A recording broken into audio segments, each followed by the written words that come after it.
Waislamu tungekuwa tuna yakini ya kutosha kuhusiana na maneno matukufu ya Allah, hii Qur'ani, huu msikiti usingelitosha.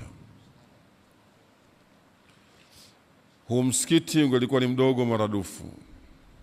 Lakini wengi wetu tumepoteza yakini ya kujua umuhimu wa maneno haya katika maisha yetu sisi, na hasa maisha baada ya kuondoka hapa duniani. Utaona nafasi ya Qur'ani katika maisha yako wewe. Utaambiwa mja ikra wartaqi, soma na kwea daraja halikuwa unasoma Qur'an. Fa inna akhira manzilatuka inda ayatin taqra'uha. Hakika daraja yako ya mwisho utakaifikia wewe ni kwenye ile aya ambayo wewe utakuwa ukimaliza kusoma. Fa inna akhira manzilatika inda ayatin taqra'uha. Daraja yako ya mwisho kufikia mbele ya Allah siku ya kiyama ni pale ambapo utakapomaliza kusoma Qur'ani. Wapi umefikia ndo daraja yako utaipata hiyo. Lakini pia mtume ambaye kateremshiwa maneno haya anasema, maneno yake ni mengi sana. Katika maneno hayo anasema, inna Allaha yad'u bihadha alkitabi aqwaman, yarfa'u bihadha alkitabi aqwaman wa yad'u bihi akharina. Allah anawainua, anawapa hadhi kwa kitabu hichi watu, na anawadhalisha na kuwashusha kwa chini kuliko kwa chini watu wengine. Kwa hiyo kila aliyekuwa ni mwana mshiriki mpenzi wa maneno matukufu ya Allah Qur'ani, anayeshiriki kwa kuisoma, anayeshiriki kwa kuifahamu, anashiriki katika kuifanya kazi, basi huyo ni mtu mkubwa sana mbele ya Allah Subhanahu wa Ta'ala, na faida yake ataiona mara tu akifumba jicho lake akiwa ndani ya kaburi na akiwa mbele ya Allah siku ya kiyama, siku ambayo itamfaa mtu mali watoto wake, ataona faida ya kitabu kitukufu hiki Qur'ani katika maisha yake. Ar-Rasul huwa sadiqul masduq sallallahu alayhi wasallam. Mtume wetu Muhammad sallallahu ni mkweli asiyepingika, tena alisadikishwa hata na wale wasiomwamini hakadha. Kwa hivyo tunaendelea na aya zetu ndani ya suratul Isra. Aya ambayo tunaondokea leo ni aya nambari 39. Allah tabaraka wa taala anasema, ikiwa ni mwendelezo wa maudhui inayotoka nyuma, anasema, dhalika mimma auha ilayka rabbuka min alhikma. Dhalika mimma auha ilayka rabbuka min alhikma, hayo ni miongoni mwa yale ambayo Allah tabaraka wa taala amekufunulia wewe miongoni mwa hukumu za sheria. Wala taj'al ma'a Allahi ilahan akhar. Kwa hivyo wewe sasa usijitafutie, usijifanyie pamoja na Allah Mungu mwingine katika ardhi hii, ukaacha hizo taratibu ambazo Allah amekuwekea. Fatulqa fi jahannama maluman madhura. Hakika bwana wewe itakuja kuwa ni sababu ya wewe kutupwa na kurembewa katika moto wa Jahannam, hali ya kuwa ni mwenye kulaumiwa na pia ni mwenye kufukuzwa huku na kule, pia mwenye kuwa mbali kabisa na rehema za Allah Subhanahu wa Ta'ala. Dhalika mimma auha ilayka rabbuka min alhikma.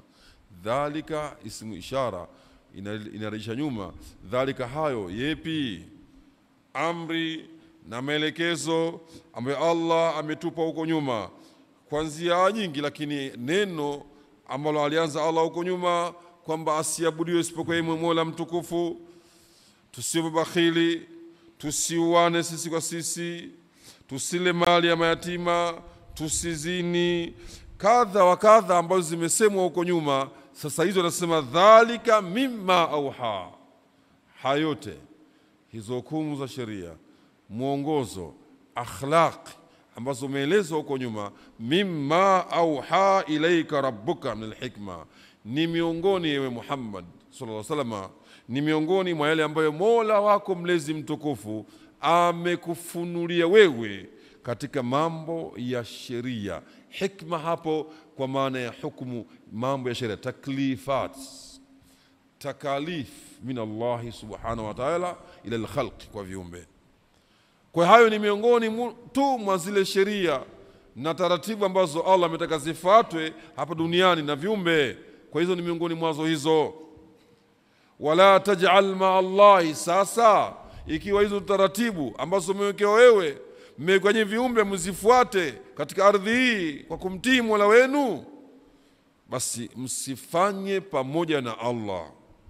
Usijalie wewe kiumbe mwanadamu pamoja na Allah Mungu mwingine. Usitafute ewe mwanadamu pamoja na Allah wa kweli ukatafuta Mungu mwingine. Usiabudu ewe mwanadamu pamoja na Allah ukaabudia Mungu mwingine. Usitumikie ewe mwanadamu pamoja na Allah ukamtumikia kiumbe mwingine. Usifanye hivyo. Fatulqa, ukifanya hivyo mwanadamu wewe itakuwa sababu ya kutupwa na kurembewa fi jahannama, ndani ya moto wa jahannam utatupwa humo. Fatulqa, turma, utarembewa, utatupwa.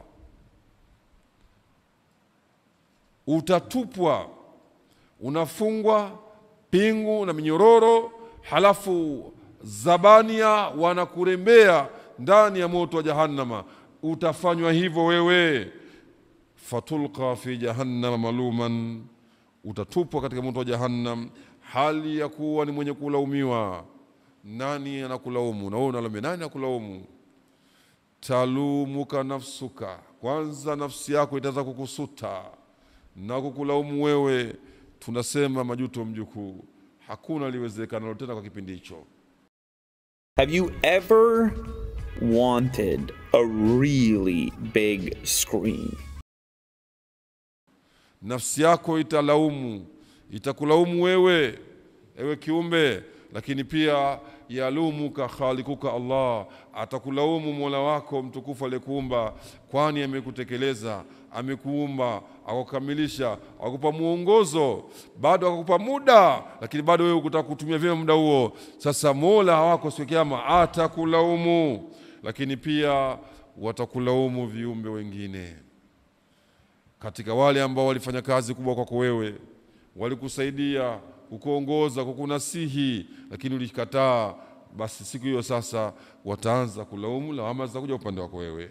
Fatulqa fi jahannama maluman madhura, tena hali ya kuwa ukifukuzwa huku na kule, hali ya kuwa ukiwa mbali na rehema za Allah tabaraka wa taala. Katika siku ya kiyama utakuwa mbali na rehema. Hakuna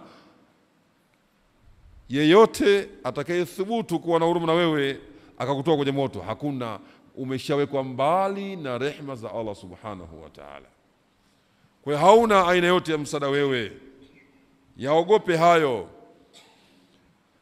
Anasema katika sharh yetu ndani ya kitabu chetu Al-Mukhtasar fi Tafsir Al-Qur'ani, dhalika alladhi wadahnahu min al-awamir wan-nawahi, hayo miongoni mwa wale ambayo tumeyaweka wazi sisi miongoni mwa maamrisho na makatazo, wala ahkamu min al-hikma, na hukumu miongoni mwa hukumu hizo, alati ambazo auhaha ilaika rabbuka, Mola wako mtukufu amekufunia wahi, amekuteremshia. Hayo ni yale ambayo